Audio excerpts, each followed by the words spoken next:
Hola, bienvenidos a nuestro curso en línea.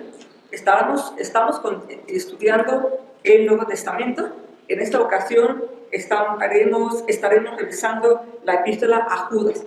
Es conveniente que la veamos justo después de haber estudiado Primera y Segunda de Pedro, porque tiene relación con Segunda de Pedro, esta carta. Bueno, el autor de esta carta a Judas lo dice allí mismo en el capítulo 1, versículo 1. Judas, siervo de Jesucristo y hermano de Jacobo. Judas se identifica aquí y los eruditos concluyen que se trata del hermano de Jesús, como refiere allá en Mateo 13, 55, que dice: ¿no es este el hijo del carpintero? ¿No se llama su madre María y sus hermanos Jacobo, José, Simón y Judas? Entonces Judas aquí se refiere al hermano de Jesús y también hermano de Jacobo. Para Judas pues no es problema, ¿verdad?, que lo identifiquen como el hermano de Jacobo. Jacobo pues fue el más conocido en la iglesia primitiva. Sin embargo, Judas, vemos allí su humildad, primera en no reconocerse como hermano de Jesús, sino como siervo de Jesucristo. En la Biblia hay varios Judas en el Nuevo Testamento. Solamente voy a mencionar algunos y sus pasajes donde se están encontrando. Primero, cuando Juan el apóstol identifica a un discípulo de Jesús como Judas y agrega que no es el Iscariote, en Juan 14, 22. Y obviamente mencionamos a Judas Iscariote, Judas de Galileo en Hechos 5, 37, Judas de Damasco 8, 9, 11, Judas Barsabás Hechos 15, 22. Así de que hay varios Judas, pero bueno, la carta es Judas, el hermano de Jesús. Hay quienes opinan que esta carta fue previa a Segunda de Pedro, porque vemos que hay una sección del 3 al 18 del capítulo 1 que está muy similar a Segunda de Pedro 2, 1 al 18. Entonces hay quienes opinan que fue previo, es decir, que debía de situarse, escribirse, debería haberse escrito entre el 64 o 65. Y hay quienes tienen ahí un mayor consenso de que fue posterior a Segunda de Pedro. Entonces, si es así, debería de estarse fechando entre el 65 o 67. En relación de dónde se escribe esta carta, no se ha podido determinar. Y en cuanto a los destinatarios, pues es un poco difícil. Sin embargo, por las alusiones que hace aquí al Antiguo Testamento, obviamente son lectores que están familiarizados con el Antiguo Testamento y que también conocen las tradiciones judías, ¿verdad? Son cristianos que seguramente provienen del judaísmo o también de los gentiles, porque también ellos llegaban a estudiar la palabra de Dios, el Antiguo Testamento, las escrituras conocidas. Ahora, este libro, como característica de Judas, podemos ver que este libro fue uno de los libros que tuvo mayor dificultad en ser aceptados en el canon del Nuevo Testamento. ¿Por qué razón? Pues porque cita dos libros que no eran considerados como divinamente inspirados. Los libros a los que hace alusión aquí se refiere a la Asunción de Moisés y a Primera de Enoc.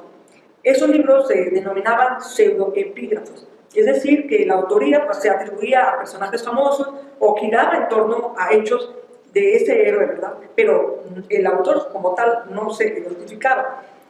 Hemos hecho un bosquejo para poder seguir la presentación de esta carta y vamos a ver qué es lo que motiva a Judas, ¿verdad?, a escribir. La ocasión que motiva es el hecho de que hay muchos se han entrado a la iglesia encubiertamente como falsos maestros.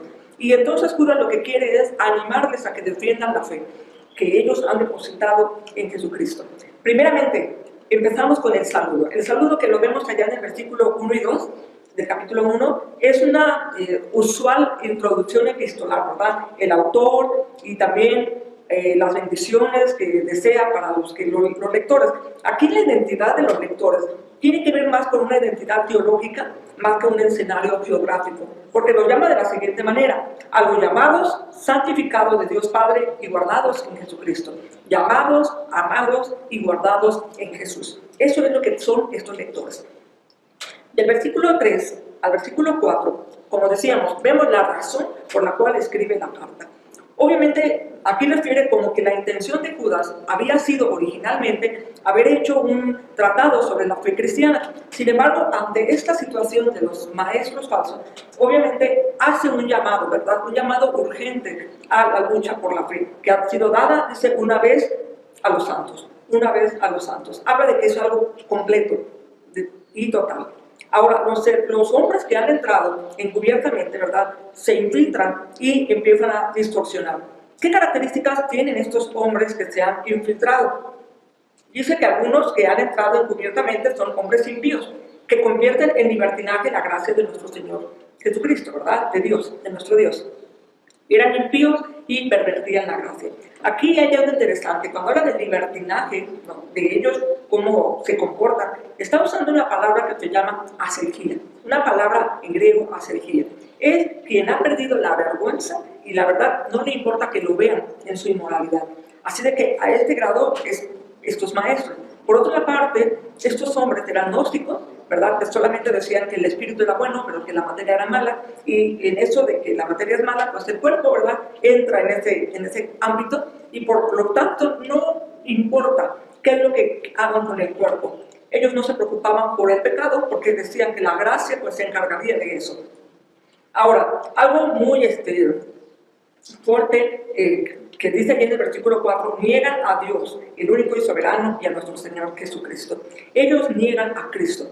Y muchas de la forma en que negaban, una de esas muy características era que Jesús no tuvo un cuerpo, sino que ellos asumían que había sido una aparición fantasmal. A esa variante de gnosticismo se le llamó docetismo. Entonces negaban la encarnación y consecuentemente también negaban la divinidad, porque ellos creían que un espíritu perfecto no podía haber bajado. Ellos creían en ciertas emanaciones, ¿no?, hasta llegar a la tierra. Entonces, lo que vimos en la tierra realmente no era Jesús. Entonces, solamente era uno de esos estadios de esas emanaciones que ellos decían. Ahora, estos falsos maestros, nuestro tercer punto, los falsos maestros, gran parte de esta carta se centra en eso, del versículo 5 al versículo 16. Es una parte extensa que habla de los falsos maestros. Y para hablar del castigo que ellos recibirán, él habla de ilustraciones del Antiguo Testamento. Son ilustraciones para asegurar y como describir la condenación de estos falsos maestros. Estos falsos maestros se creían como de una aristocracia espiritual que tenían un pensamiento avanzado. Entonces, él le comienza hablando sobre, allá en el versículo 5, el pueblo sacado de Egipto. Ese pueblo que estuvo allá en el desierto, dice, después destruyó a los que no creyeron. Bueno, esa generación del desierto, ustedes podrán leer con más detenimiento, ampliamente allá en Números 13 y 14, donde los espías que regresan de reconocer la tierra, pues dan los informes, ¿no? Dicen que esa tierra tiene gigantes y empiezan a infundir este miedo en el pueblo, a excepto de Josué y Caleb. Bueno, esa falta de, ese miedo lo llevó a tener una falta de fe y por consecuencia, ¿verdad? No tuvieron la confianza ni la fe para creer a Dios y por consecuencia no entraron a la tierra. Entonces estuvieron ellos vagando 40 años en el desierto hasta morir aquella generación. Y eso entonces se constituye en una advertencia para estos falsos maestros que está refiriendo Judas. Otro ejemplo de una destrucción grande lo habla ya en el versículo 6, los ángeles. Los ángeles. Bueno, los judíos creían en la caída de los ángeles, porque eso habla mucho el libro de Enoc. Pero sin embargo hay dos líneas, hay dos tradiciones respecto a esto. Una es que los ángeles cayeron por arrogancia, por rebeldía, ¿verdad? Y se rebelaron contra Dios y siguieron a su líder Lucifer. Allá en Isaías 14:12 hay una referencia a esto. La segunda línea de tradición de la caída de los ángeles tiene que ver con Génesis 6, del 1 al 4, donde hablan de que se dice, ¿no? o se ha interpretado de que los ángeles habían abandonado su propia morada porque se habían fijado en las hijas de los hombres y ellos habían bajado para habitar con ellas, ¿verdad? Y entonces de esa forma ellos habían caído. Y dice aquí que a ellos, ¿verdad?, están bajo oscuridad en prisiones eternas para el juicio del gran día. Entonces, cuando habla del juicio, está hablando del juicio final. Eso es un ejemplo. Otro ejemplo más que nos menciona Judas es en el versículo 7, Sodoma y Gomorra. Estas Sodoma y Gomorra sabemos que eran ciudades ubicadas, bueno, en el Mar Muerto, y se emplean en las escrituras, ¿verdad?, en varias citas. Voy a mencionar solamente algunas donde se usa el ejemplo de la destrucción de Sodoma y Gomorra. Deuteronomio 29:23, Deuteronomio 32:32, Amós 4:11, Isaías 1:9, Isaías 3:9, Jeremías 23:14, Jeremías 49:18, Sofonías 2:9, Lamentaciones 4:6, Mateo 10:15, Lucas 10:12, Romanos 9:29, Segunda de Pedro 2:6 y Apocalipsis 11:8. Esto es una ilustración, ¿verdad?, de que el juicio de Dios durante los días de Abraham y Lot. Estas series de citas, ¿verdad?, han sido usadas, se ha citado este ejemplo de la destrucción de Sodoma y Gomorra.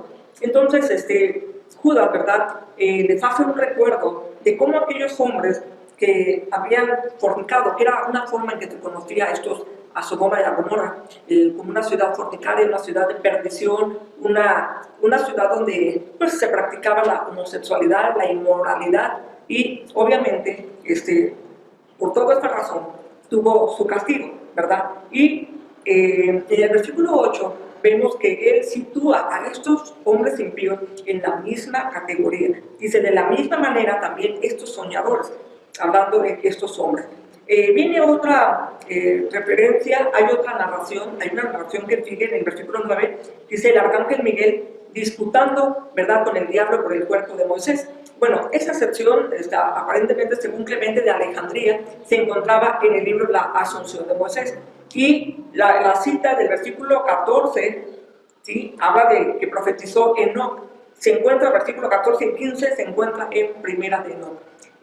Afirma que Enoc profetizó, aunque no quiere decir que Enoc sea considerado como un profeta. Bueno, por esta situación de estos dos hechos, sí era una dificultad para aceptar esta carta. Vemos aquí en el versículo 11, hay sobre los falsos maestros, del 11 al 13. Ahora ya habló de tres juicios, ¿verdad?, de tres situaciones en las cuales hubo un juicio de Dios. Ahora aquí va a hablar de tres notorios pecadores en el Antiguo Testamento. Comienza por hablar lo que se hay de ellos porque han seguido el camino de Caín. Bueno, realmente conocemos la historia de Caín como el homicida, ¿verdad?, de su hermano Abel, allá en Génesis 4, del 1 al 15. Es el primer homicida de la historia y de alguna manera Caín viene a ser un prototipo del hombre incrédulo, cínico, escéptico, materialista, que no cree en Dios ni en el orden moral y que realmente hace lo que él quiere. Bueno, Judas acusa a estos hombres, ¿verdad?, de desafiar a Dios, de negar este orden moral, ¿verdad? Este ejemplo de Caín no aparece en Segunda de Pedro. Otro ejemplo que nos menciona allí, en este mismo versículo 11, dice que se lanzaron por lucro en el error de Balaam. En el error de Balaam. Balaam es el ejemplo de aquellos que enseñaron a pecar a Israel. En la historia de Balaam la encontramos en Números 22 al 25. Cómo Balac había persuadido a Balaam para que fuera y maldijera al pueblo de Israel, cuando esto ya se estaba acercando a la tierra prometida. Entonces, en repetidas ocasiones le ofrece dinero, ¿verdad?, una gran recompensa si lo hacía. Y vemos allá en la historia que él no puede maldecirlo, pero sí hizo, fue enseñarlos o guiarlos allá a pecar al pueblo. Y allá en Apocalipsis 2.14 lo menciona, y también en Segunda de Pedro 2.15 también allí lo menciona, ¿verdad? Dice que han dejado el camino recto y se han extraviado siguiendo el camino de Balaam, hijo de Beor, el cual amó el premio de la maldad. Bueno, él es el segundo ejemplo, y un tercer ejemplo que lo vemos allá es la contradicción de Coré. En ese versículo 11 aparecen los tres ejemplos, la contradicción de Coré. La contradicción de Coré la vemos allá relatada en Números 16, del 1 al 35. El pecado de Coré consistió en haberse rebelado contra Moisés, cuando se destinó o se instituyó a Aarón y a la tribu de Leví como sacerdotes. Realmente esa decisión a él no le pareció, él no estuvo dispuesto, él quería ejercer una función de la cual no tenía él derecho. Ahora, la rebelión aquí. La rebelión del griego antilogia significa responder desabrida,mente, contradecir. Entonces, Coré representa a aquellos que no quieren aceptar la autoridad. Entonces, Judas está acusando a estos falsos maestros de desafiar la autoridad y preferir sus propios caminos antes que los de Dios. Este ejemplo tampoco lo vemos en 2 de Pedro. Bueno, estos hombres, ¿qué es lo que hacían estos hombres? Lo vemos ahí en el versículo 12. Estos son manchas en vuestros ágapes. Bueno, los ágapes eran comidas fraternales de la iglesia primitiva, momentos en los cuales ellos tenían compañerismo, compartían alimentos y también celebraban la cena del Señor. Bueno, ellos allí causaban problemas en esta serie de los ágapes, ¿no? Dice aquí, comiendo impúdicamente, ¿verdad? Y posiblemente incitando a desbordarse o a cometer otra serie de pecados. Ahora, ellos realmente dicen, se apacientan a sí mismos, es decir, tienen interés solamente para ellos. Ellos no pensaban en los demás, no pensaban ni siquiera en configurar, ¿verdad?, a ellos, a los otros. Ahora, hay unas metáforas que se refieren aquí de cómo son ellos. Dice aquí, como nubes sin agua, es decir, traen esperanza de lluvia o de una vida espiritual, pero en realidad lo único que ofrecían era sequedad y muerte. Y dice aquí también árboles otoñales sin fruto. Entonces, son árboles que no tienen frutos, son inútiles, son estériles, y hay una razón muy lógica, ¿verdad? Ellos están desarraigados. ¿Cómo pueden llevar fruto si tenéis una vida desarraigada de la verdad? Bueno, ellos así eran. Ahora, otra ilustración más respecto a cómo eran estos hombres, de una manera metafórica, como lo menciona en el versículo 13. Prometen realizar grandes ministerios, es decir, como esas olas fieras, ¿no? Esas imponentes olas que se levantan. Sin embargo, a pesar de que veían como mucho poder, realmente quedaban en nada, ¿no? Como esa espumita que deja una ola una vez que llega hasta la orilla, en la arena, ¿no?, que se desliza. Realmente así quedaba, algo efímero, como una ola. Y otra ilustración más, estrellas errantes. Esta ilustración de las estrellas errantes es tomada del libro de Enoc. En dicho libro se menciona que las estrellas desobedecieron a Dios y por consecuencia ellos habían perdido su lugar y andaban errantes en un lugar caótico y horrible. Como siguiente punto de nuestra sección, vamos a ver las características de los falsos maestros, del versículo 14 al 16. Judas, además de haber hablado de cómo eran estos maestros, haciendo alusión a esos ejemplos, a esas metáforas, ahora va a hablar otras 3 características de estos hombres malos. En primer lugar, versículo 16, son murmuradores querellosos, ¿no? Querellosos es la palabra mensimoiros, que proviene, o es una palabra compuesta porque menfetai significa culpar, y Moira era el nombre de la divinidad griega que representaba el destino. Entonces ellos siempre estaban culpando al destino, a su suerte, es decir, no estaban contentos. Obviamente eso habla de la voracidad que ellos tenían, porque de por sí ya ellos buscaban, ¿verdad? Eran aduladores, buscaban sacar provecho, pero eso no era suficiente, querían más, que es lo que están diciendo. Ahora, estos hombres tienen, o seguían, dice, andan según sus propios deseos. Ellos no demuestran tener disposición de servicio, su único objetivo era obtener placer.